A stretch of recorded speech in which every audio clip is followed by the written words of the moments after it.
안녕하세요. 효율적인 수학학습을 추구하는 배종선입니다. 이번에 이제 배명고 1학기 시험이 드디어 끝났는데요. 이제 배명고 1학기 기말 총평을 한번 진행해 보도록 하겠습니다. 일단 총평 순서는 첫 번째로 총평 및 시험 분석, 그 다음으로 주요 문항을 정리해보고 마지막 그래서 학습 방향이 어떻게 되느냐 이렇게 정리를 할 것 같습니다. 일단 총평 자체는 일단 상위권에게 긴장된 시험이라고 얘기할 수 있는데 왜 긴장이 됐겠냐 했을 때 쉬워서라고 얘기할 수 있습니다. 왜냐하면 상위권 입장에서는 한 문제라도 틀리면 등급이 확 내려갈 게 예상이 되기 때문에. 자, 그럼 왜 그런지 한번 일단 이렇게 4개에 나눠서 보겠는데요. 1번부터 12번까지는 선택평은 사실 말 그대로 진짜 쉬운 문제였어요. 어디서나 볼 수 있는 문제, 특별히 연계가 됐고 안 됐고를 떠나서 그냥 어떤 문제집을 보더라도 볼 수 있는 문제여가지고 사실 여기서는 그냥 제 학생들도 그냥 쑥쑥쑥 풀었다고 하더라고요. 그래서 난이도를 굳이 따지자면 하에서 중하 정도. 그 다음으로는 이제 서답형 1번부터 3번. 이거 서답형이긴 하지만 굉장히 쉬운 문제들이었죠. 그래서 단순 계산에 솔직히 가깝다고 말씀드릴 수 있습니다. 그러니까 선택형 맨 앞에 있는 문제들보다 좀 더 쉬운 그런 것들이어가지고 난이도는 아예 하라고 얘기할 수 있고요. 그 다음으로 이제 고난도인데요. 선택형 13번부터 15번이 이제 고난도지만 사실 변형은 하나도 안 됐어가지고 그거를 제대로 학습을 한 학생들한테는 굉장히 쉽게 느껴지지 않았을까 생각이 듭니다. 그 다음에 난이도 상하부터 상 되고요. 서답형 4번부터 5번은 똑같이 변형도 없었고 오히려 중등기하로 문제를 풀었다면 더 쉽게 풀 수 있는 문제들이었습니다. 자, 그래서 시험 난이도 한번 분포를 보겠는데요. 일단 배명고 시험 같은 경우는 누적 범위죠. 그래가지고 이제 당시 연산부터 전체 범위라고 하는데 그래서 1번에 나머지 정리부터 이렇게 나왔는데 사실 그게 그렇게 중요하진 않았습니다. 왜냐면 나머지 정리 복소수 다 중간고사 범위였지만 문제 자체가 워낙 쉽다 보니까 사실 중간고사를 조금 제대로 해냈던 학생들이었으면 굳이 복습을 하지 않았어도 푸는 데 문제는 없었을 거다 생각할 수 있고 실제 이제 난이도가 사실 그렇게 어려운 시험이 아니다 보니까 중하에도 이제 노란색으로 표시를 해놨는데요.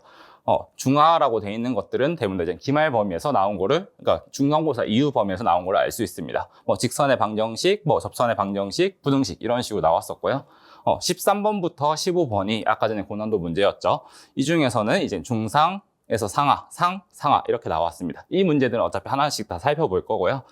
그 다음에 서답형 1번부터 3번은 사실 진짜 단순 계산, 어떻게 보면 예제에 가까운 문제들이었어가지고 신경 쓸 필요 없었고 4번하고 5번이 이렇게 중상이 되는데 이제 이 평면좌표 문제, 아까 서답형 4번이 사실 중학교 때 삼각비 활용을 이용해서 삼각형 넓이를 구하는 방식으로 풀면 굉장히 쉽게 풀리는 문제였습니다. 자, 그럼 하나씩 보기 전에 등급 컷을 한번 예상을 해보려고 하는데요. 일단 배명고 1학기 중간고사는 1등급 컷이 91점, 2등급이 86점 나왔는데 근데 그렇다고 해서 중간고사가 어렵진 않았습니다. 그냥 중간고사가 좀 첫째 날 첫 시험이다 보니까 학생들이 시간 관리라든지 이런 것들이 안 돼가지고 약간 좀 혼돈의 시간? 그래서 이제 1등급 컷과 2등급 컷이 좀 시험에 비해서 낮게 나왔는데 이번에는 그러진 않아가지고 1등급 컷이 90점 중반보다는 더 높게 나올 거라 생각하고 2등급도 80점 중반이 아니라 80점 후반에서 90점 초반까지도 나오지 않을까 생각이 듭니다. 자, 주요 문항들 한번 보겠는데요. 일단 기말 13번이고요. 그리고 오른쪽에는 올림포스 고난도에서 가지고 온 문제입니다. 제가 절대 같은 문제 놨던 게 아니에요. 근데 쭉 보시면 알겠지만 같은 문제입니다. 자, 제가 여기서 딱 다른 거 하나만 짚어드릴게요. 자, 여기서 보기. 올림포스 고난도 첫 번째 보면 3, 4, 5, 6, 7로 가죠. 근데 여기서는 3, 5, 6, 7, 8로 가고 있습니다. 그거 말고는 문제가 사실 완전 똑같습니다. 그래서 n 플러스 n의 값을 구하라든지 좌표 평면에 주어진 점까지도 아예 똑같이 나왔죠. 이건 숫자 변형도 아니라 그냥 아예 똑같은 문제가 나왔었습니다. 자, 사실 그 다음 문제도 다 비슷한데요. 이번에는 이제 2016년 교육청 고1 12월 30번 문제인데 문제 자체는 사실 어려운 문제긴 한데 어차피 우리가 이미 2016년 정도 되는 문제면 많이 학습이 되어 있을 거고 그 문제랑 아예 똑같이 나왔습니다. 단 P 플러스 Q를 구하라는 게 원본이었다면 여기는 P 마이너스 Q를 구하라. 그거 말고 다시 좌표까지도 다 똑같이 나왔다는 거죠. 그리고 이제 굳이 말하자면 보기도 주어졌다. 사실 이 말고 진짜 틀린 그림 찾기밖에 안 되는 문제들이었습니다. 자, 이번 문제 같은 경우는 그나마 최근 문제죠. 2019년 교육청 고2 문과 시험인데, 이제 그게 어쨌든 수상으로 내려와 있는 거고, 이 문제 같은 경우도 아예 똑같죠. 나머지 다 똑같은데 그냥 구하라는 거. 여기서는 11하고 A 플러스 B 플러스 C를 구하라. 라는 건데, 여기서 그냥 11, C를 구하라. 라는 거여서, 아예 뭐, 이거는 말고 진짜 변형이 안 됐다고 얘기할 수 있는 거죠.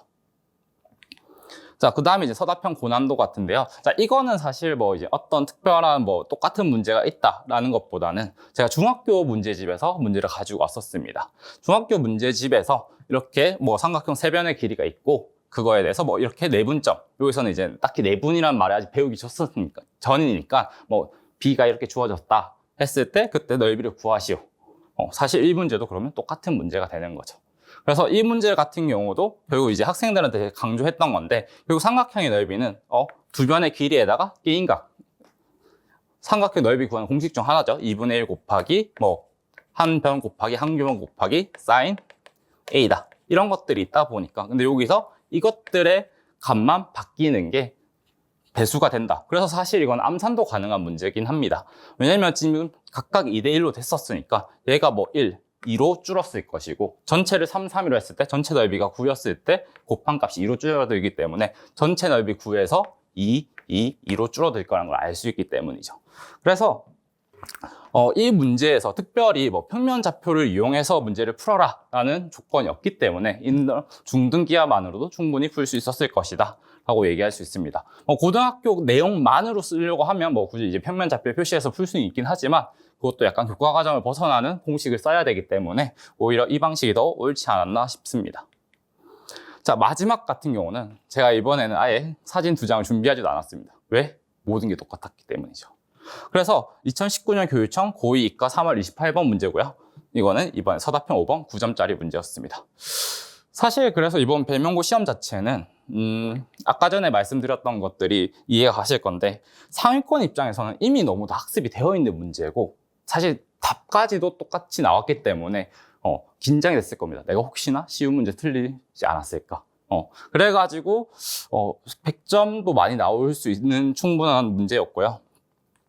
그래가지고 상위권한테는 한치의 실수도 용납이 되지 않는 시험이었는데, 반대로 이제 그러면 중하위권 입장에서는 오히려 조금 이게 희소식일 수 있습니다.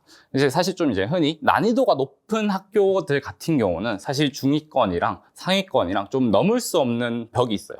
공부량 자체가 그동안 쌓은 공부량이 작기 때문에 뭐 방학 동안 아무리 열심히 한다 하더라도 사실 그거를 뛰어넘을 만큼 뭐 실력을 쌓기가 쉽지 않은데, 사실 배명고 시험 자체가 별로 어렵지 않은, 그러니까 말 그대로 결국 상향성이 정해져 있다 보니까 중하위권 입장에서도 내가 방학 동안 열심히 하면 상위권을 도약할 수 있는 그런 학교다라고 얘기할 수 있는 거죠.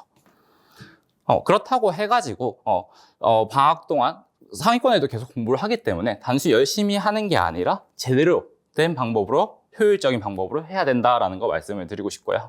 그래가지고 이걸 가지고 학습 방향 얘기를 드리자면, 일단 기본 유형 시험, 아까 뭐 1번부터 12번, 서답형 1번부터 3번까지는 말 그대로 개념을 구체하고 유형을 숙지를 해놓기만 하면 된다. 그때 가장 중요한 건 뭐다? 절대 실수하면 안 된다라는 거고요.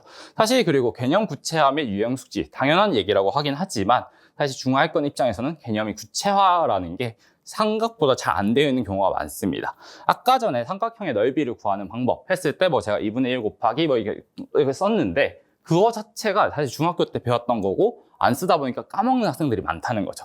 그래서 결국 이거를 개념을 암기가 아니라 결국 삼각형의 넓이, 밑변 곱하기 높이잖아요. 그 밑변 곱하기 높이가 이제 여러 가지로 이제 나눠져서 나오는 건데, 그런 것들이 다 구체적으로 그려져야 되고, 뭐 사실 이번에 크게 중요한 문제는 아니었지만 뭐 내심, 뭐 외심 있을 때 내심 같은 경우는 어떻게 구하는지 부터 시작해서 내심의 성질이 무엇이 있는지, 이런 것들, 특히 무게중심 같은 경우는 중선을 연결해서 하는 건데, 그러면 중선은 또 어디랑 연결되겠죠? 중선 전리랑도 연결되겠다. 이런 식으로 개념이 제대로 머릿속에 딱딱딱 정리가 돼 있어야 된다는 거죠.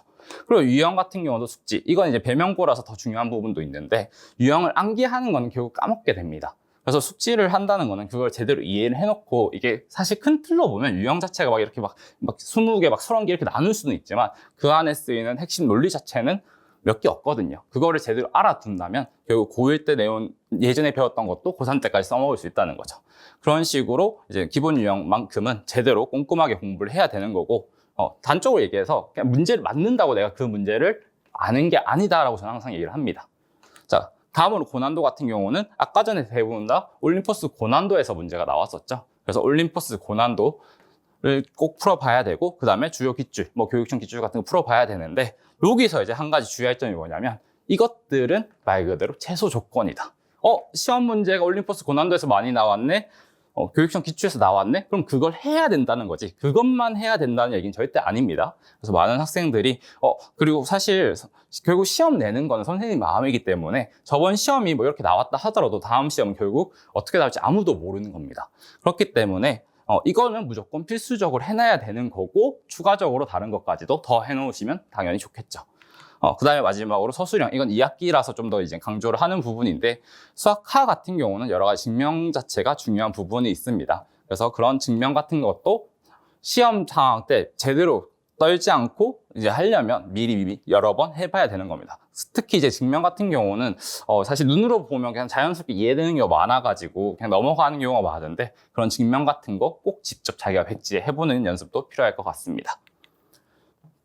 그래서 아까 말씀드렸던 것처럼 배명고는 결국 이제 수학 1학기 중간고사 치고 그게 끝이 아니라 계속 누적 범위이기 때문에 처음 공부할 때부터 꼼꼼하게 공부를 해놓으면 좋겠다, 이렇게 말씀드릴 수 있습니다.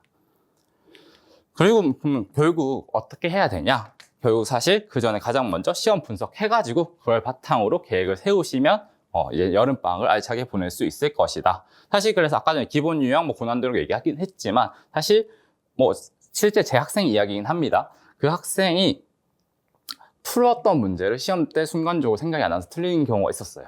그냥 그 학생도 이제 여러 번 했다고 하지만 막상 자기가 그거에 대해서 꼼꼼하게 학습을 못한 부분이 있다는 거죠.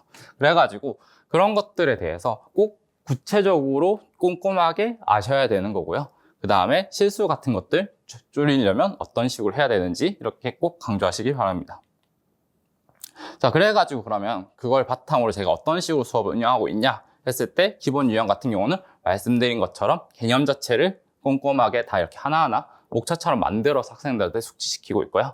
특히 그리고 기본 유형에서는 실수를 굉장히 중요시 여기고 있습니다. 그래서 모든 오답 문제와 그런 것들을 관리하고 그에 대한 피드백으로 오답을 줄이려고 하고요.